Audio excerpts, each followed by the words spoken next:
Hey guys, I'm Urizi. This story is all about what if Naruto and Sasuke became friends at a young age. Will Naruto's paranoia and mental instability draw Sasuke down into madness, or will Sasuke's own demons bring them both into the dark?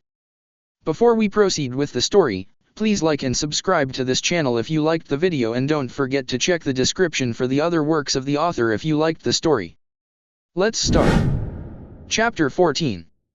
Naruto, the voice called to him, Sasuke's voice, and a hand was on his shoulder. Naruto, wake up. He took a deep breath through his nose, struggled to open his eyes, but everything felt so heavy, a clearly sluggish feeling, and he was actually comfortable. His lids obeyed his command, finally opening, and the familiar gloom of the room greeted him. Sasuke was kneeling beside him, looking impatient, another familiar thing, as he knew that Sasuke spent most of his time being impatient. He blinked at the Uchiha while he gained his bearings. He had been asleep, never before had he felt so utterly relaxed, never had he slept so uninterrupted. He got his arms under him and pushed himself into a sitting position, questions running through his head. How long had he slept? Did the sleeping pills really do that? And where could he get more? Come on, get up. Sasuke grabbed his upper arms and pulled him to his feet. The exam starts in 3 hours. Naruto stood on wobbly feet as his brain processed Sasuke's words. Today was the exam. But that had been a full day away. As if reading his thoughts, Sasuke shook his head in chagrin. You slept through all of the evening before yesterday, all the way to now. I think I might have given you too much.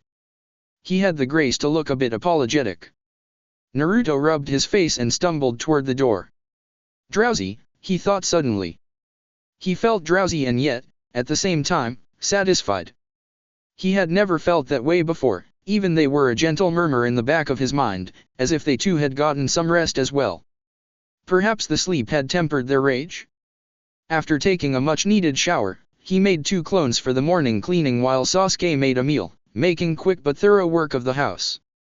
It was while he was washing their clothes that he stopped to examine his hands. Usually there was a fine tremor that constantly ran through them, but there was none today. They were bony, but steady. He felt well. When he returned to the kitchen, Sasuke had a bowl of soup waiting for him and he slowly slurped it down in silence. Is Nabe-shin here? Sasuke asked after 15 minutes of quiet. Naruto glanced around, but he did not see the ghost in the immediate area and shook his head, feeling the soup settle down comfortably in his stomach, another startling occurrence. It was amazing what good sleep did to him. Soon after they were stashing bombs, strapping kunai in their holsters, and tightening the straps on their katana, Sasuke moved with barely pent-up energy, jerky and eager. I have to talk to my father before we leave, Sasuke said when they were all finished, causing Naruto to freeze. He looked at the Uchiha and shook his head. Sasuke stiffened. Why? Are you frightened of a ghost? He moved toward the blonde. What can he do to you? Naruto pursed his lips. I don't like him, he stated flatly, moving toward the bedroom door as Sasuke sneered. You don't like anyone, Naruto. What makes my father any different? Naruto opened the door and headed down the stairs. He sees me, he muttered. I want to talk to him, Naruto, Sasuke called with more force, all but demanding his obedience. He hated that tone meant pain, but he paused and looked back up at him, standing at the top of the stairs, lips pursed and dark eyes glowing. He's dead, Sasuke, he replied, and instantly regretted his words. Sasuke was in his face before he could see him move. Don't tell me what I already know. He hissed, backing Naruto up against the door, pointing a finger in his face. You know, suddenly I get the feeling that you're keeping something from me. His black eyes became wild, unknown emotions flashing about them. You are, aren't you? He grabbed the front of Naruto's sweater as the blonde tried to shy away from him, soup now rumbling in his stomach. He shook his head, pressing against the door, heart pounding in his ears, waiting for Sasuke's other fist to descend upon him at any moment. Sasuke remained there, imposing, threatening, but the crazed look in his eyes faded a bit. I hope you aren't, he said in the heavy quiet of the house. It's just you and me, Naruto. No one else means us any good. He released his sweater after a moment. Naruto wrung his fingers and smoothed down his hood. Perspective. The word popped into his head, not his, not theirs, but there nonetheless, like a flashing neon billboard. Perspective. He had grown up with the knowledge of the cruelty aimed at him, that others wanted to hurt him, kill him. The world was not his friend, the world was not safe. Sasuke hadn't known this. Sasuke had been living in an illusion, one so strong that the dead had to come and reveal it to him. It was distressing, reasonably so, and so he nodded at the Uchiha, smoothed down his hood, and headed reluctantly for the one room he didn't go in and opened the door. To his surprise, sitting in the room alongside Fugaku was Nabeshin, almost invisible in the deep gloom. He moved aside so Sasuke could stand in the doorway, and watched as the young Uchiha stared grimly at the wooden floor. Fugaku lifted his head, angry cold eyes falling on his living son. Nabeshin's eyes darted between the two of them, a frown growing on his face. "Aren't you going to say something?" he asked. The older man sent him a scathing look, turned to Naruto and sneered. "Why did you bring him here? What lies will you put in my mouth now?" The ghost asked him, and Naruto glanced nervously at Sasuke, whose eyes were darting between him and the area where his father sat. Nabeshin sent him an intrigued look, like the idea of Naruto lying had never occurred to him. Naruto lowered his eyes and stared at the floor. It was best not to respond to anything. But this was giving him a headache, one blooming right behind his right eye. "I told Sasuke about our clan, Fugaku-sama. What is it you want him to do?" Nabeshin's voice cut softly through the gloom. "What can he do? He is weak." Naruto looked up from under his bangs, spying the glare Nabeshin was sending Fugaku's way. "I can teach him, I can show him the clan's secrets." Fugaku turned angry eyes to the other ghost. You? You who did not achieve the Mangekyo." "Achieve?" Nabeshin spat. "Who told you that?" "I chose not to achieve it, because I loved more. Unlike you, and many others I can name." "What's going on?" Sasuke murmured in question. "Has he said anything?" "How dare you speak to me this way?" Fugaku was snarling, getting to his feet. Naruto shrank back a bit. "I can speak however I want." Nabeshin shouted, standing up as well. "What are you going to do about it? Kill me? You've already done that." Fugaku was looking downright murderous. "Itachi dash." Nabeshin cut him off, pointing a finger in his face. "If you had kept a more fatherly eye on your son, none of this would have happened. You've killed us all." The angry ghost charged toward the wall, paused and glared back at the man. "I'll make Sasuke more powerful than Itachi could ever imagine. I know the ways, and I know where and who to get help from." As he began to disappear into the wall, Fugaku's last words stopped him. "I doubt you'll get very far.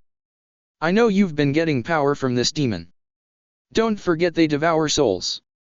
Nabeshin glared at him, but he looked at Naruto for a second, expression unreadable, before disappearing completely into the wall. "Naruto," Sasuke's hand gripped his arm, making the blonde jump.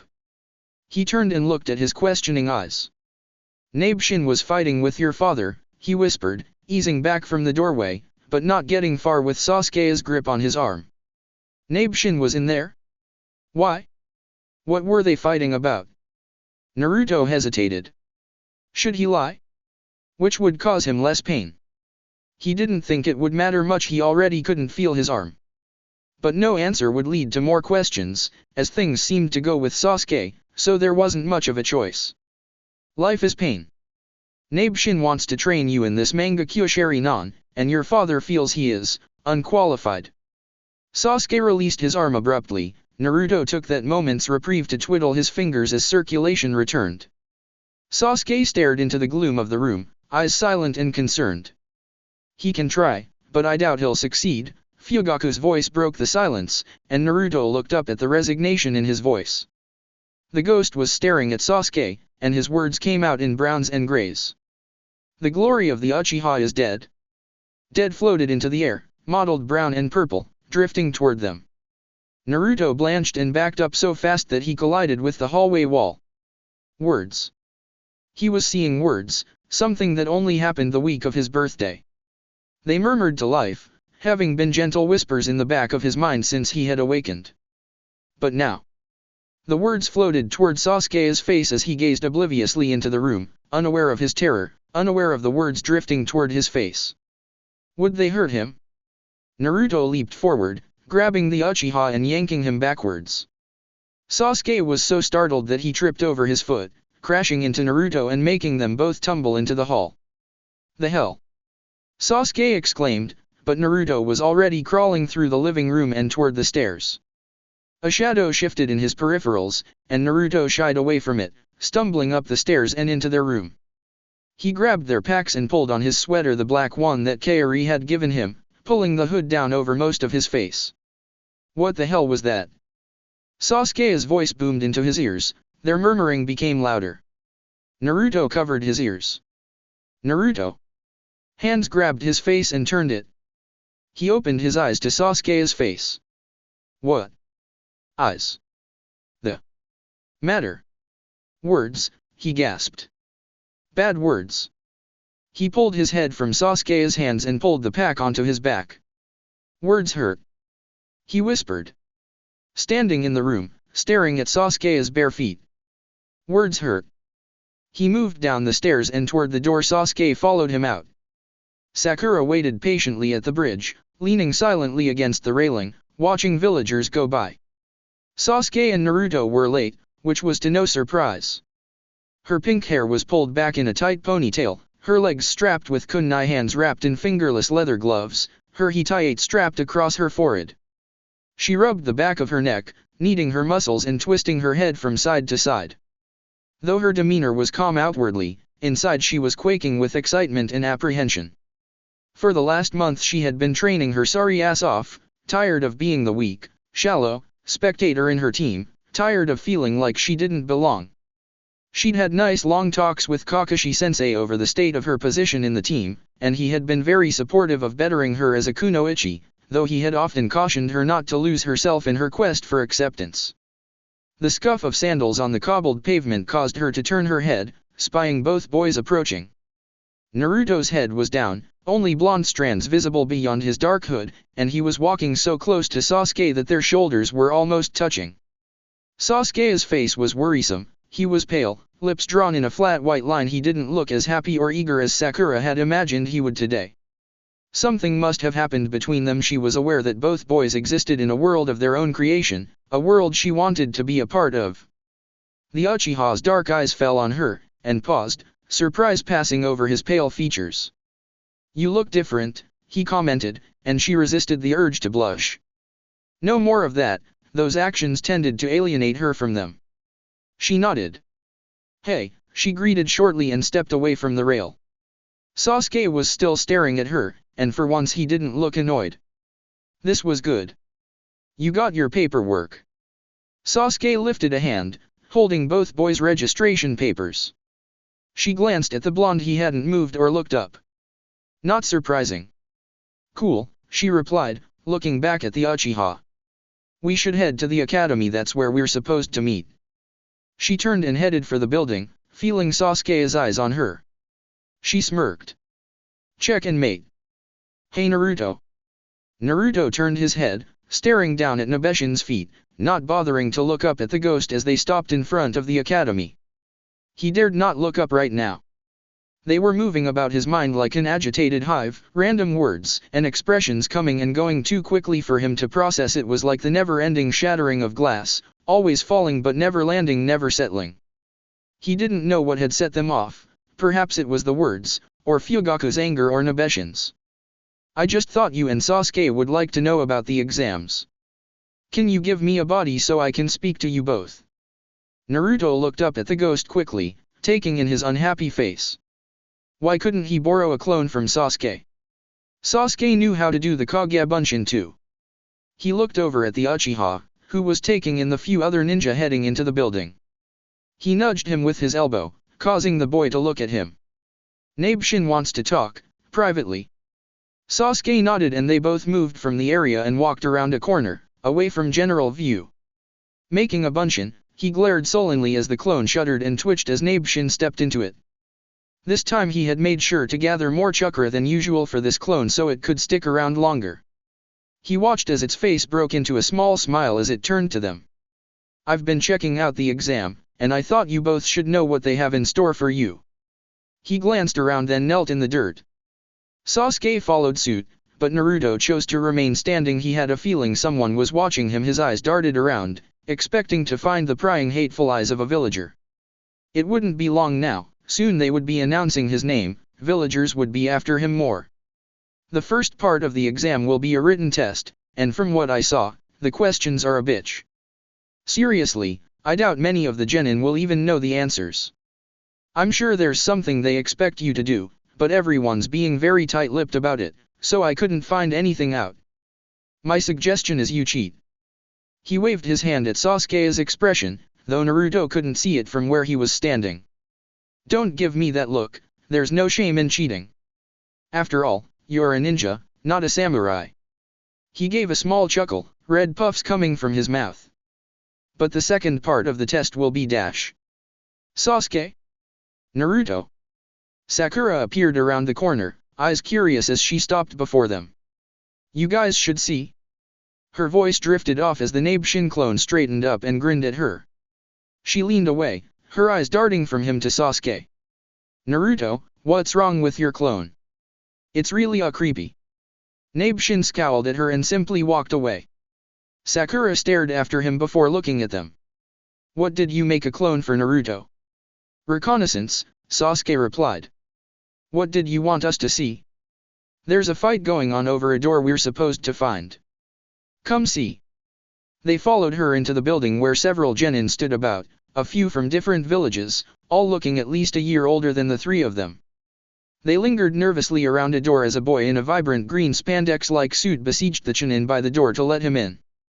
Please? My team and I really need to take this test. He moved toward the genin but was shoved back roughly by the older ninja. Go home, kid, the genin drawled condescendingly. This is for your own good. You're not ready. A girl with buns on the top of her head moved forward and helped the green-clad boy up, a scowl on her face. Aren't we supposed to go to 301? Sakura murmured to Sasuke.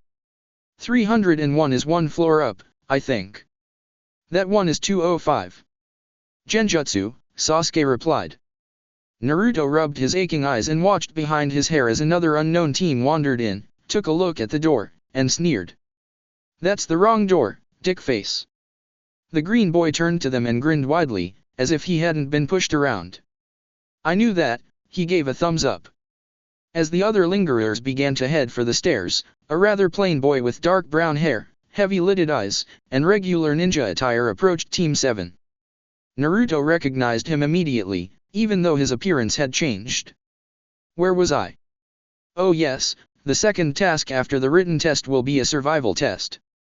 It'll take place in the Forest of Death, a nasty place. As he spoke, more rusted puffs came from his mouth. Nabeshin with a henge. Who are you? Sakura asked, eyes narrowed. He's with us, Sasuke told her and moved toward the stairs. Naruto glanced back, eyes darting about the area, feeling eyes on him again. His mind was a cacophony, they were no help at all. Coming, Naruto. Nabeshin smiled at him and gestured for him to follow them up the stairs. Sasuke, having just noticed that Naruto was not at his side, looked down at him and gestured for him to follow, waiting on the stairs until Naruto was at his side. As they approached the hallway leading to 301, Nabeshin stopped them. I'll be around when I can, he assured, patting Sasuke's shoulder. Stay safe in the meantime, eh? Sasuke stared at him a moment. This person, this clone, this ghost, was family. He was an Uchiha, another Uchiha in which he had thought never to see again. He was here, talking to Sasuke, giving him advice and his concern. Could he trust Nabeshin? He had told Naruto that it was just them two of them, but what about the ghost? Where did he fit into the scheme of things? Could he be trusted? Sasuke nodded, glancing at Naruto, who seemed to be staring at the ground, but Sasuke could see the pale blue gleam of an eye focused on the ghost. He was relieved to see that the crazy had left his eyes, but there was another emotion that had taken its place, what looked like muted anger towards the ghost. It made him wonder, made him worry. Okay, Sasuke assured, nodding at Nabeshin and gesturing for the others to follow. Naruto moved immediately, but Sakura hesitated, frowning back at Nabeshin as he left the stairs and rounded the corner, disappearing from view. "Hey Sasuke," she called after him, and he resisted the urge to scowl. Sakura had been less annoying since they had returned from Wave Country, less talkative, which had been good. He didn't care for her to be observant now. Before she could say more, they spotted Kakashi-sensei, standing beside the door of 301, looking pleased. "You're all here. I trust you all thought carefully about this." His eye focused on Sasuke and Naruto. Sasuke nodded, gaze moving toward the door. "Sakura." His eye moved to the kunoichi. Sasuke saw a look of pride in his eye, and saw her smile back at the Jonin confidently. Yes, something was distinctly different about her. Kakashi-sensei moved from the doorway, opening it for them. As he and Naruto passed through, Kakashi-sensei dropped a hand on the blonde's shoulder, making the hooded boy jump and flinch, looking up at the man as he tried to shy away, but the Jonin's grip was too strong. "Watch over them, will you, Naruto?" Sasuke fought to keep the surprise off of his face. "Naruto, watch over them?" He was barely sane 90% of the time. But Naruto nodded, if only to get the Jonin to release him. Kakashi-sensei removed his hand, and they entered the room, pausing briefly as they took in all the genin that crowded the room. Grass nin, sand nin, ninja from stone, mist, lightning, and several others they couldn't identify on the spot. Sasuke's eyes zeroed in on the sand nin with the red hair, who was standing beside his teammates. The redhead turned toward them from where he stood, green eyes zeroing on Naruto, who was staring at the ground. "Sakura." Sasuke turned to see Team 10 approaching, Yamanaka Ino at the head. She came over to Sakura and gave her a once-over, a slight frown on her face. "You look different. Hiding your forehead again?" she asked, and the pink girl gave a shrug and said nothing, which caused a few eyebrows to raise. Usually at this point, they would be tossing insults at one another, but Sakura's facial expression was leaning heavily on the side of disinterest. Ino turned and smiled at the boys. "Hey Sasuke-kun, Naruto." Sasuke nodded at her, his eyes moving to Orochimaru, whose dark eyes were focused on Naruto. He remembered that Shikamaru had always been a bit too interested in Naruto ever since that day in the bathroom. Several times he had turned in his seat at the academy to spy the shadow user watching Naruto from the back of the room. "Hey Uzumaki," he greeted in his lazy voice, and the hooded blonde lifted his head, blue eyes peering beyond his bangs at the other boy.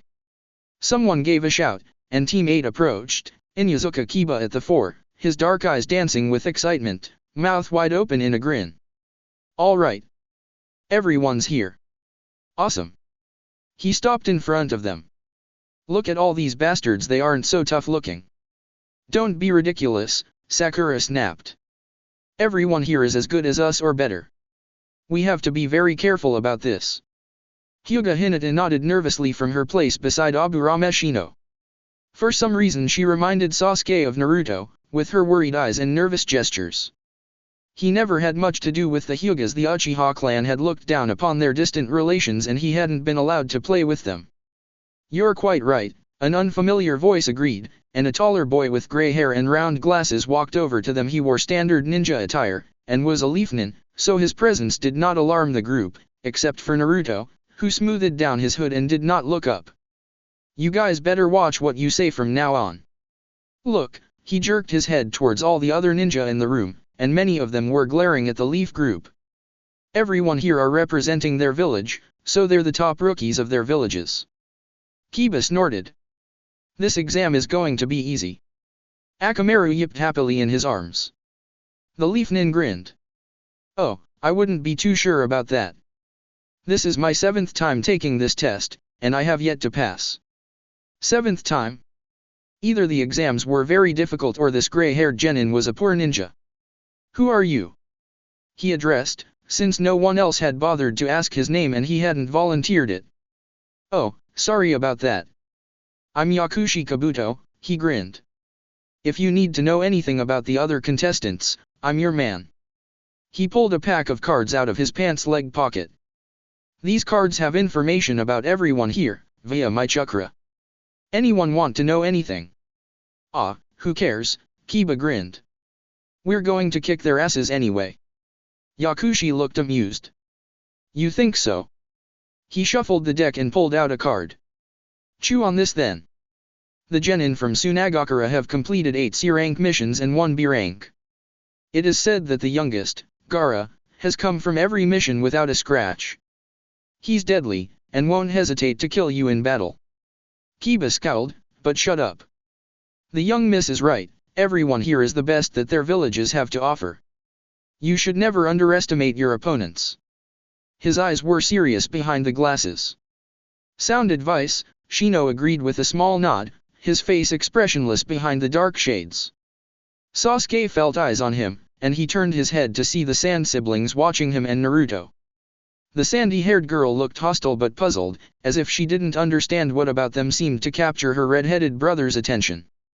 Sasuke glanced down at his side, and was startled to see that Naruto's hand was slightly behind his back, stroking the hilt of his katana methodically. His usually bowed head was up, staring at Gaara. Sasuke nudged him with his elbow, and for a moment there was no reaction, then Naruto's head turned toward him. His pale blue eyes were wide, but not with fear, but with an awareness Sasuke clearly remembered.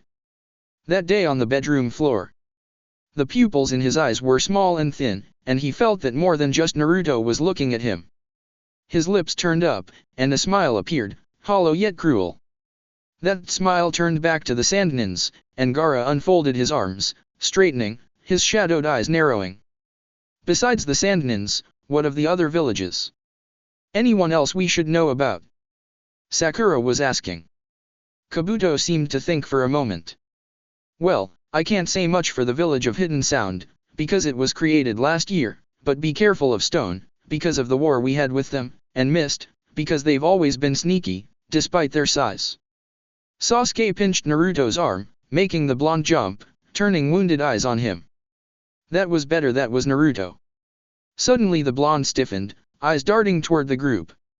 Sasuke turned to see one of the foreign genin rush Yakushi, throwing a punch but missing. Yakushi jerked his head back, eyes startled just as the lenses in his glasses frames cracked. Sasuke unsheathed his katana but left it dangling in one hand, eyes darting from the genin who had attacked Yakushi, to his 2 teammates, who stood nearby, leering at them. The sound of vomiting caught his attention, and he saw that Yakushi was making a mess on the floor, Ino and Kiba at his side. Sasuke frowned. He was sure that the guy had dodged that attack, so why had his glasses broken? Why was he sick? Put this on your cards, Hidden Sound ninjas, definitely going to be Chunin. The Sound nin that spoke had spiky black hair, and guards on the sides of his face. The one that had attacked Yakushi had half of his face and his right eye covered by a bandage, and what looked like a mound of straw on his back, most likely hiding a weapon. The last member of the team was a girl, similarly dressed like the others, with thick long dark hair and hostile eyes. They chuckled at Yakushi, then seemed to spot him with his katana unsheathed. Oh, this one thinks he's tough, the bandaged one sneered, but before he could go any farther there was a boom, and dust filled the room, along with a new, older voice. Quiet down, you worthless brats. This is not a playground. Once the smoke cleared, it revealed a group of about 11 people, with a man wearing a bandana at the fore, his face littered with scars. Anyone caught fighting will be disqualified, he informed, intense eyes roaming about the room and falling on them. Sasuke quietly sheathed his blade, while the Sound nin scowled and moved away from them. All right, everyone follow me, shut up, and listen to me closely because I do not like to repeat myself. The large group of genin followed the man and his cohorts into a classroom. At the front stood 2 Chunin, one merely standing there, eyes surveying the group, another holding a white box. Everyone go up and pick a number, then sit in the seat with that number. No trading, or you're out of here, the scarred man ordered. Get to it. There was brief jostling to get to the box first, but order restored itself quite quickly in a line. Sasuke glanced back and saw that the front of the desks were numbered, his mouth turning down as he glanced back at Naruto, whose face was turning slightly gray, which was to no surprise. Naruto tended to figure things out long before he did. Don't freak out, he cautioned, not wanting a replay of what had happened at the academy earlier that year. This is only temporary, and we'll still be in the same room. This test isn't a big deal unless you make it, understand? Sakura, who was standing next to the hunched blonde, turned curious eyes on him, a slight frown as she turned her eyes to the back of Naruto's head. Naruto smoothed down his hood with shaking fingers, nodding, and Sasuke suppressed a sigh of relief. No breakdowns today. He pulled out a slip with the number 17 on it, while Naruto picked one with the number 8, Sakura a number 10. It put him 2 rows behind Naruto, and Sakura in the row between them to his right. Sitting next to Naruto was Hyuga Hinata, who looked almost as nervous as Naruto, so both of them had their heads bowed. It would have been so funny if wasn't so pathetic. A Chunin passed a pile of papers at the end of the row and the genin moved them down the line. Sasuke took a paper and passed it on, glancing at Naruto, who seemed even more hunched than before. The man introduced himself as Marino Ibiki, head of the torture and interrogation squad. He actually saw Naruto drop his head in his hands at this, and began to recite the rules of the exam, which turned out pretty grim. Listen carefully, as I don't like to repeat myself. There are 10 questions, 1 point is taken away for each one you get incorrect. This is a team event, so your scores will be combined. Those who are caught cheating, will lose 2 points for each offense. Lose all your points, and your whole team fails. His dark eyes roamed over their faces in malicious delight. All right, you have an hour, get to it. Sasuke turned the sheet of paper over and stared down at the questions. The first one was a complicated cryptogram, something that Sasuke was barely familiar with, while the others were advanced scenarios of battle plans and techniques he was having a hard time wrapping his mind around. He glanced up to survey the genin around them, and saw many faces staring down in consternation at the paper. Nabeshin had been right, some of these questions were all but impossible for a mere genin to know. Sakura was frowning deeply, but her pencil began to move on the page slowly, with a lot of thoughtful pauses. He looked at Naruto, who had finally stopped fidgeting, and was now staring down at the paper, motionless. Was he stumped too? Then he lifted his pencil, and his hand began to move about the paper quickly. Naruto knew the answers. Glancing at the Chunin on the sidelines watching, Sasuke make a quick decision, activating his Sharingan and focusing on Naruto's hand, his own moving about the page as quickly as the hooded blondes. Around him he could hear the proctors calling out numbers 102, 23, 27, 43, and the movement of bodies exiting the room.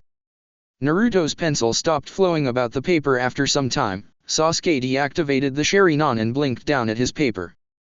The cryptogram had been ciphered, as a few of the other more precise questions, but he noticed that the rest of the questions on the battle tactics and scenarios had been answered by hypothesis and theories. It made sense that Naruto would answer this way. One couldn't really know how a battle would go unless they had been in one, and of course, assuming that it would go exactly as that. They hadn't been in many of these situations that were written, so how would Naruto really know? How would many of the genin? Time's up, Ibiki informed, and Sasuke looked around to see many empty spaces where genin had sat, but Team 10 and 8 remained, along with Yakushi's team, the Sand team, and many others he didn't know. As I hope you have noticed, the 10th question is blank with instructions to wait for my instructions. First, you must all decide whether to take the question or not. What happens if we don't? Kiba asked in the stiff silence. Many of the genin were on edge. If you decline, you'll lose all your points and fail the test, and so will you teammates along with you. Now, if you choose to take it and answer it wrong, then you'll never be able to take this exam again. There were several swift intakes of breath. Sasuke was sure one of them was his own, and calmed himself as Inuzuka shouted that many other ninja have taken the test many times over, most likely thinking of Yakushi Kabuto. Well, you guys just got unlucky to have me this year. But look, I'm giving you a way out. Those who choose not to take it, are free to try again next year. Sasuke leaned back his seat and mulled the options over. Both of them were bad, accept and get it wrong and one will stay a genin forever.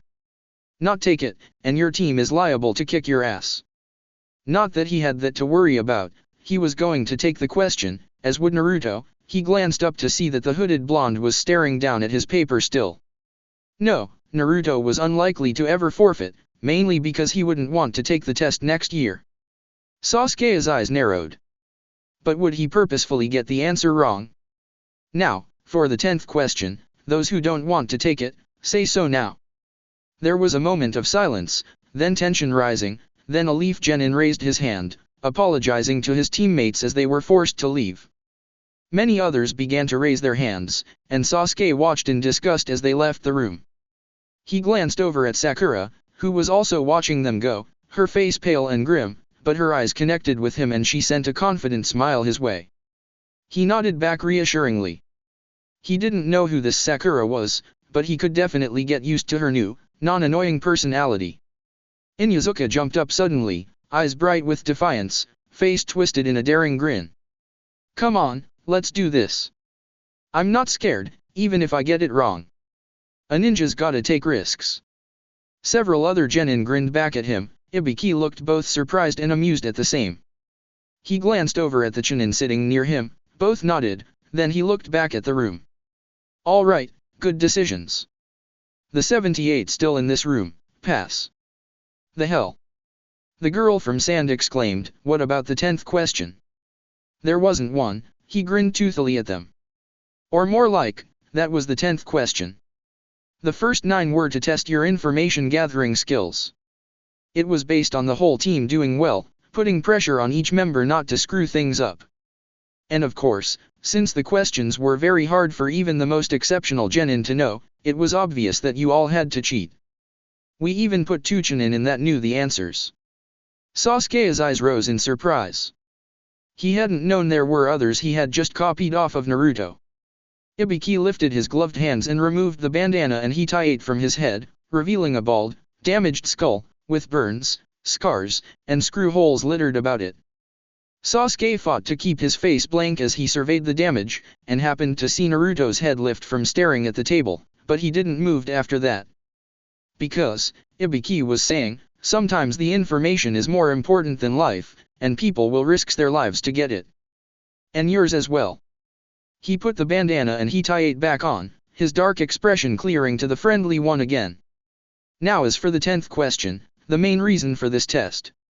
There will come a time, and it will come, that you will receive a mission where your opponent is a complete unknown. There is no way to avoid it. The ability to be courageous and survive any hardship is what it takes to be a Chunin.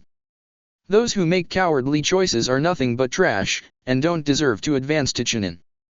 Those who have chosen to take the question will go far. You will be able to survive any troubles you face in the future." Kiba was looking downright pleased with himself.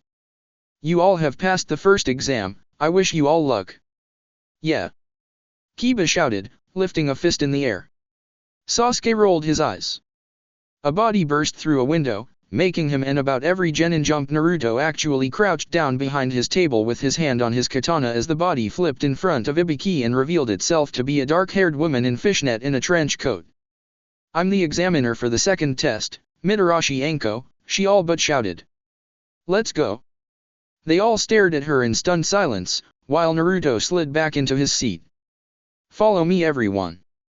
"That wasn't necessary," Ibiki muttered behind her, and she turned to him with a scowl. 78? Are you getting soft? 26 teams. This test was way too easy. Ibiki shrugged. We got a lot of good potentials this year. Whatever, Mitarashi said with a shrug.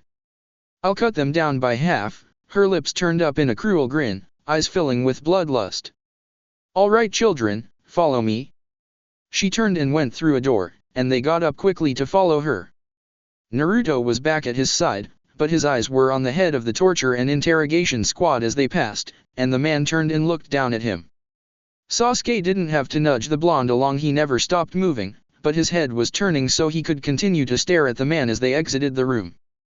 It was only when they were out of view that he looked forward, and his haunted eyes were full of too many unknown emotions, flickering between something or another, too fast for Sasuke to compute, and the blonde shook his head and smoothed down his hood, eyelids fluttering rapidly, and Sasuke knew that his mind was in one of those messes again, and it was unlikely that he would get much out of him until it passes. Which he hoped was real soon. As the Chunin hopefuls exited the room, one in particular caught Marino Ibiki's eye, a small hooded kid walking next to who he believed was the last Uchiha.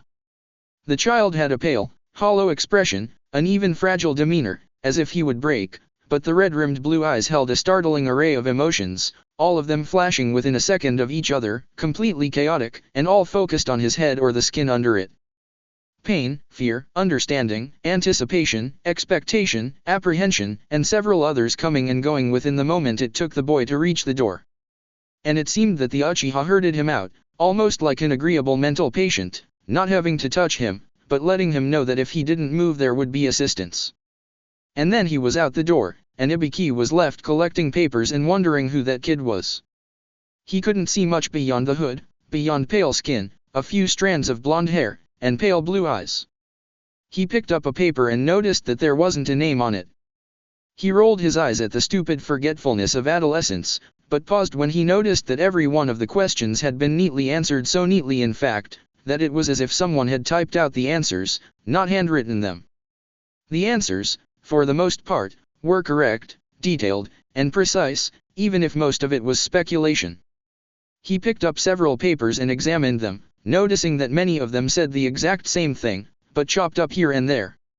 As a matter of fact, Uchiha Sasuke's paper mimicked this one down to the penmanship, though it wasn't as perfect. It seemed that many of the genin had copied off of this one person, who had deliberately left his or her name out. Who? He looked up as someone approached, Hatake Kakashi, and gave a nod. Which team was yours? Hatake's eye crinkled. Team 7. Uchiha Sasuke, Haruno Sakura, and Uzumaki Naruto. His eye drifted to the papers in his hands. Ah, I see you have Sasuke and Naruto's papers. They pass. The name Uzumaki Naruto had been ringing around his head the moment it had left Hatake's mouth, a ring of utter familiarity, but he couldn't quite put his finger on it. Which child was Naruto? He asked as Hatake leaned against a table lazily, eye roving over the broken window Anko had created. The hooded one. There were several children with hoods on, but somehow Ibiki knew exactly which one Hatake was referring to. Ibiki's eyes narrowed as he looked down at the boy's paper. He forgot to put his name down. No, Hatake replied. He didn't. He never puts his name down. Chapter 15. Sasuke frowned up at the sight that came to him once he and Naruto entered the area that the others had gone. In his mind, Sasuke had always imagined that Konoha village was a small one. Somewhere in his head he had thought that he had seen all of it.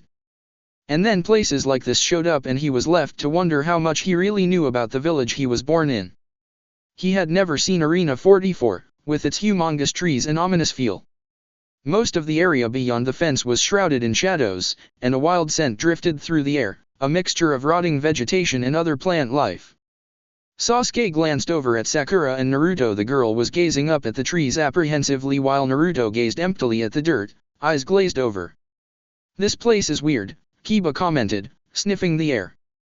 The woman named Anko grinned at him. Yeah, and you're about to find out why it's called the Forest of Death. Kiba snorted. Wow, real scary. The sarcasm in his voice was thick. The woman grinned at him, her eyes twinkling maliciously, just before she tossed a kunai at the genin. Sasuke barely caught the movement, or when she appeared behind Inyazuka, licking the cut she had made on his face. Oh, she breathed. You sound like one of the ones who die first. Sasuke watched warily as a long-haired man appeared behind her, wearing a yellow sun hat and a robe-like shirt that came to his elbows and reached his knees, splitting on the sides. Under that he wore a long-sleeved purple shirt and pants. Tied around his waist was a thick purple rope wrapped like a bow at his back. Long black hair framed a pallid effeminate face with dark wide lips. Mitarashi spun a kunai at the grass nin just as a thick tongue slid from his mouth. Hold her kunai. Your kunai. The man said around the tongue, and Sasuke thought it was strange that he could speak so clearly around it. Thanks, Anko replied, looking back at him, seeming only slightly amused. But don't sneak up behind me unless you're looking to die. She took the kunai from him, and Sasuke watched in slight disgust as the unnatural tongue slid back into the grass nin's mouth. The grass nin smiled. Sorry, I just get excited by the sight and scent of blood.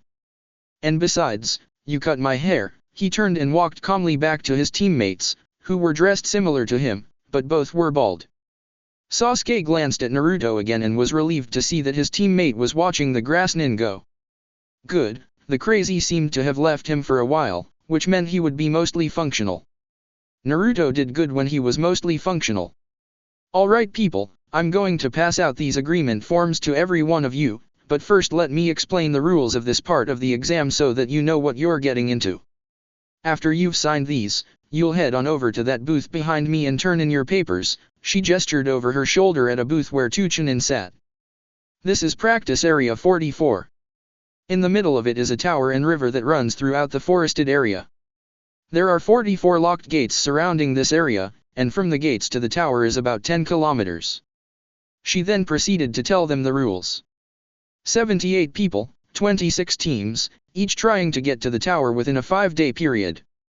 They had to use every survival tactic that they had learned thus far, and also assault other teams that had either the Heaven Scroll or the Earth Scroll. Sasuke had to hold back his excitement as she warned them of the dangers of man-eating beasts and poisonous insects. He glanced at his team, to see Sakura looking grimly at the agreement sheet that was handed to her after Mitarashi had spoken of the disqualifications. The girl's face was apprehensive, a look he was becoming familiar with, and as if she felt his eyes on her, she looked up from the sheet and gave a very confident smile. Sasuke nodded to her, then turned his attention to his blonde companion, and was completely surprised to see that he was in the process of signing the paper. There was no fuss, no hesitation, just him promptly doing what Sasuke desired. Sakura handed her signed paper over to him, and he took Naruto's as well, sighing inwardly when he saw what he had put on the dotted line. If the characters there were supposed to be Naruto's name, then it said the blonde had the writing ability of a slug, which he knew he didn't. Naruto had excellent penmanship, but seeing this reminded the Uchiha why he always signed official forms for Naruto. Naruto simply wouldn't put his name down otherwise. It was apparent that somewhere in his messed up head he was trying to not leave a paper trail, or anything with his name on it. But Sasuke had made sure all their papers needed for missions and such had been signed by him, though all their academy work he had allowed Naruto to leave blank when it came to names. Iruka-sensei knew what belonged to the blonde. Sasuke quickly signed Naruto's name over the little mess he had put there, glancing at the blonde wryly and noticed that his head was up, and he was staring over at the Sandnins. The redhead was staring back. Sasuke stepped on Naruto's foot, making the hooded blonde jump and turn accusing eyes on him. "Stop looking over at him," Sasuke ordered. "You start to act funny whenever you do, and we don't need that right now." Naruto replied by simply staring at the ground, which was fine with him. As long as he wasn't about to get in a fight with the Suna ninja. Sasuke glanced over at the booth, noticing that there was now a black tarp hanging off the side, concealing the genin that entered with their agreement forms. It also stopped them all from seeing who was getting which type of scroll. He gestured for the others to follow him as he moved to the line, waiting a few minutes until they stepped into the shadows of the booth and handed over their agreement forms. The Chunin looked them over absently before handing him a thick scroll with the characters Heaven written across the seal. Sasuke placed it into his pack. "Go ahead and wait at gate 12, the Chunin said, eyes drifting past them to the other genin behind them. "It'll be about 30 minutes before the start of the second exam. Make yourselves ready. Good luck." They moved around the fence until they found a gate with their number on it, passing the creepy grass nins standing by gate 15. The long-tongued one lifted his head, black eyes peering at him from a pallid face. The wide mouth turned up in a smirk. Sasuke glared back until they were out of sight, his eyes falling on Naruto, who was giving him a rather flat look, very uncharacteristic of him. "What?" he asked while they stopped at their gate. Sakura turned curious green eyes on them. She had been doing that lately, watching them interact. It made him feel like she was studying them for some reason. Naruto said nothing, instead staring at the dirt. They waited. Finally, after what he imagined was 30 minutes, a Chunin wandered over with a handful of keys and lazily opened the gate, whistling all the while. "Good luck," he said between a whistle as he shut the gate behind them. Sasuke watched the Chunin as he left before turning to his teammates. "All right. Let's go." Immediately they leaped into the trees, heading for the tower. As they moved, he spoke. "First, let's cover as much distance as possible. I want to cut our time in half and get to the tower as soon as possible. What about the scrolls? Which one do we even have?" Sakura asked on his left. "We have the Heaven Scroll. Don't worry about getting a scroll, everyone is going the same direction as we are. It would be near impossible not to run into any of them." We can set traps while we wait and gather food and water in the meantime. He glanced over at Naruto, who was moving along on his right, face unreadable in its misery. Just because his face looked that way, didn't mean that was how he felt. Naruto could very well be enraged at this moment. Make several of those clones to find out where all the others are positioned. Naruto glanced at him, then made the seals for the Kage Bunshin. Give them a good amount of chakra, Sasuke added quickly. He didn't want them disappearing for stupid things, like tripping over a root and smacking into a tree. Naruto frowned, and Sasuke felt a surge of chakra before 3 clones appeared, 2 by the blonde's side, and 1 behind him. They immediately took off in different directions, the one behind him going back the way they had come, one on his left taking off that way, while the one on his right disappeared into the gloom of the forest on his right. This was done without them missing a beat, without them stopping, and they continued on for some time. It was near impossible to tell how much time had passed, for they couldn't see the sky at all under such a thick canopy. He wondered what Nabeshin was doing, and if he had decided to enter the forest. The ghost had claimed to know someone who would help him learn the deeper workings of the Sharingan, especially the Mangekyo Sharingan, and he couldn't wait. He glanced over to Naruto, seeing that he had a pinched look about him, and he decided to stop them for an hour and maybe boost the blonde's sugar levels a bit. Let's rest here for a bit, he suggested, and they stopped on a branch, dropping to the earth. Sasuke dug into his pack, about to hand Naruto a candy bar, but realized that Sakura was crouching a few feet from him, and no doubt Naruto would be upset if she saw Sasuke handing the candy bar to him in full view of her. Sasuke resisted the urge to roll his eyes as he positioned his body so that his back was to Naruto and shielding him from view of Sakura, who was digging in her own pack. Sasuke covertly fished out a candy bar and snuck it behind him, his eyes on the pink-haired girl. The bar left his hand and he heard Naruto trying to open it quietly, but he was being unsuccessful about it, so with a sigh, Sasuke spoke up. We should make a password with one another in case we get separated. A henge is so basic that it's often overlooked, and if we get separated, we don't want the enemy taking our place. Sakura nodded, looking up from her canteen of water. That's a good idea. What do you suggest? Sasuke frowned. Where were the days when she would gush and coo, telling him how smart he was? Not that he missed those days, but Sakura's 180 was starting to make him suspicious. How about, the question is, who are my friends, and the answer will be, Sasuke and Naruto, or Sakura and Naruto, or any of the combinations according to whomever is receiving the question. Sakura frowned, giving him a funny look. Isn't that a little simple? Sasuke smirked. There's no point in doing something long-winded. Bc-. Sasuke was cut off when a sudden explosion shook the area, lifting him off of the ground and sending him crashing into the foliage and rolling to a crouch. Dirt and dust blew about the area, causing him to shield his eyes even as he slipped his katana from his back. His eyes darted about in the haze, senses fully alert as he heard someone coughing, and out of the smoke Sakura staggered, coughing into her hand, eyes watering from the dust and grit in the air. SAS-, she choked out, but he leveled his blade at her. Password, he snapped. For a second she looked startled, and then she nodded. Sasuke and Naruto. Sasuke lowered the blade, eyes darting toward Naruto, who came staggering into view, face scrunched up in misery. Password. Sasuke demanded. Sasuke and Sakura, Naruto muttered, and Sasuke felt instant rage fly through him as he tossed a kunai at the hooded blonde's head. The Naruto imposter dodged, backing away a step before grinning at them, a creepy look for Naruto's bony face. What gave me away? He asked.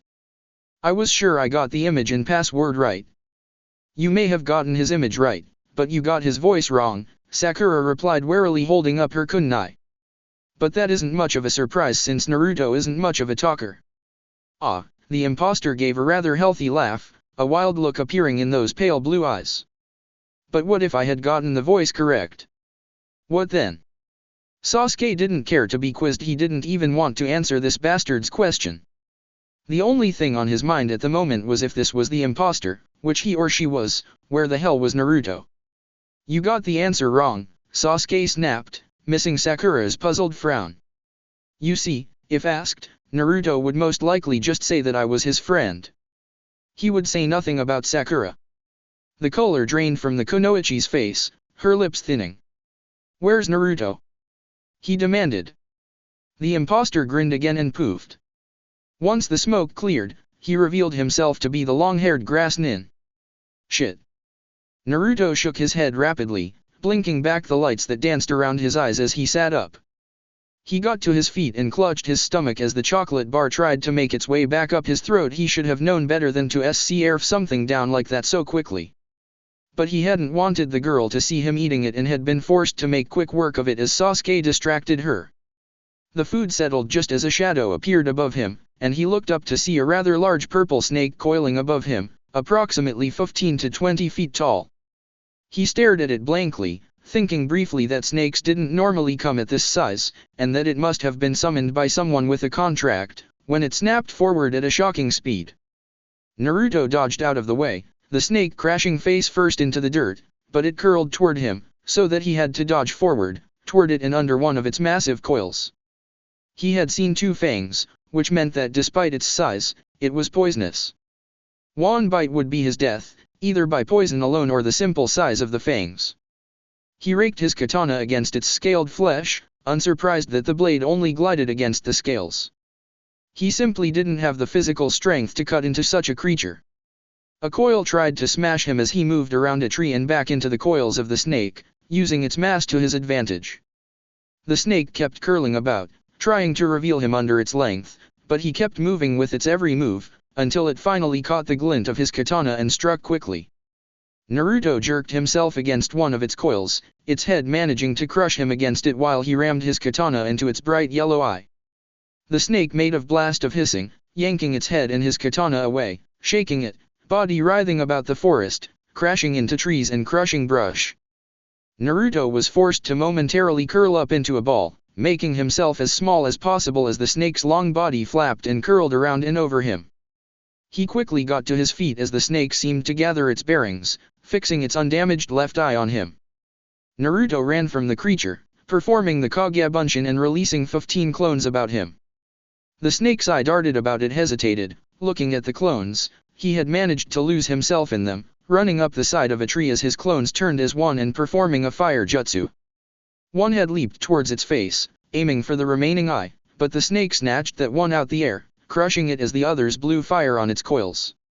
It writhed again, and the clones ran from it. Several were crushed in the attempt while others went into the trees and tried the jutsu on the snake again, catching it on the nose instead. Naruto pulled out a shuriken and spun it at the snake's eye, dropping down from the tree before the shuriken could arrive, moving to his clones as the snake jerked away from the shuriken. It hit the reptile below its eye, but just close enough that it obviously hurt, and the snake was shaking its head in rage. Another clone leaped haphazardly onto its head, grabbing onto the katana still lodged in its right eye and pulling. The snake rolled over, crushing the clone, but his katana was now free, and a remaining clone dashed forward as the snake was righting itself and snatched the blade, tossing it to him. Naruto snatched the katana out of the air and rushed at the creature. The snake saw him and dashed forward, mouth opening wide, showing the soft pink inside. Naruto leaped right into the gaping mouth, no doubt startling the creature just as he gathered his strength and chakra and shoved his blade up into the roof of the snake's mouth. Then the snake's head was going everywhere. The world was a whirlwind of browns and greens as the snake twisted and turned about. There was something that felt like a crash. Naruto didn't know. He had his eyes shut, holding onto his katana because his life depended on it, and he was actually safer in the snake's jaws than he was if he made an attempt to leave. But all this whirling about was wreaking havoc on his stomach. Finally everything stopped, and Naruto opened an eye cautiously and spotted dirt. The snake's head was lying on the ground, and he gratefully stepped off of its pink tongue and yanked the bloody blade from its mouth, staggering from its jaws in disgust as he realized his sweater was covered in thick red blood and saliva. His stomach heaved, and he emptied its chocolatey contents out onto the dirt.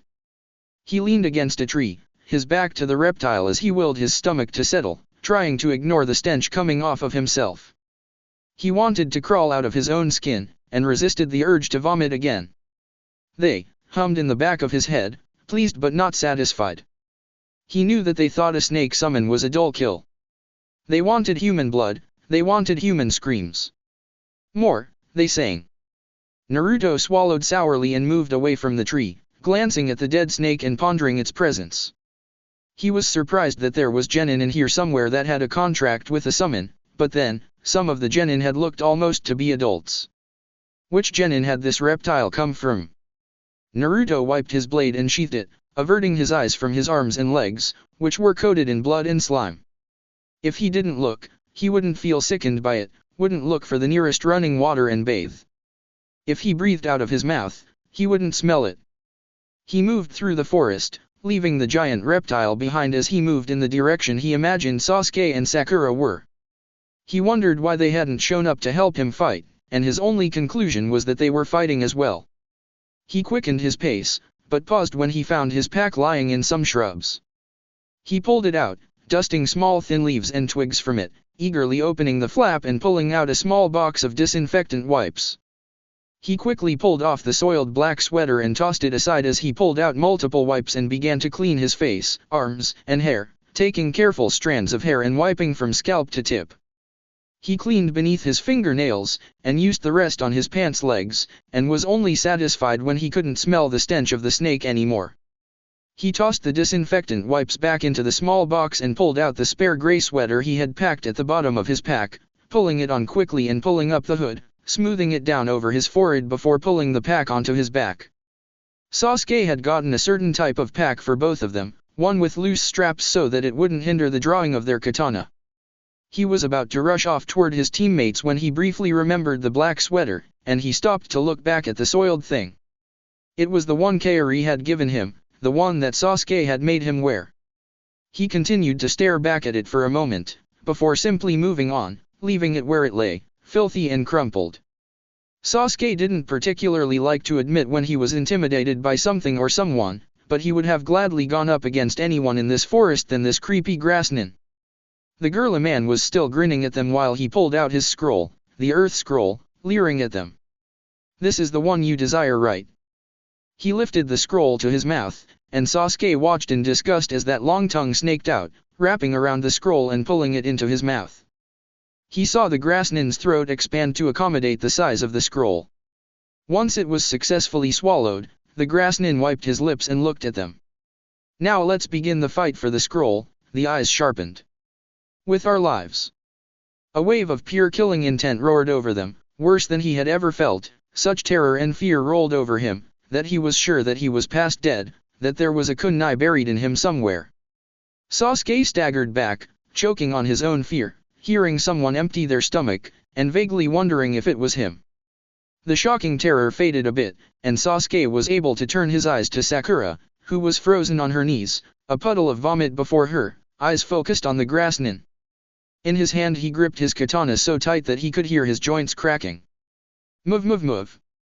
He shouted to himself, trying to will his body to stop shaking, to not run in terror like those villagers had when that Umbu had shown up. Yes, he was like those little villagers, weak and defenseless. The grassnin was still grinning as he pulled out a kunai and tossed it at Sakura, who still hadn't moved. Damn it! They needed her. Sasuke turned his katana to the side of his leg, and the burning pain of the cut allowed his body to move. He grabbed Sakura and yanked her up into the canopy, using the thick leaves to mask his quick retreat. Sakura seemed to have gathered her bearings enough to follow him, and they both stopped a distance away, hiding behind the trunk of a tree. "What is that dash?" Sakura began, sounding slightly hysterical. "Shut up!"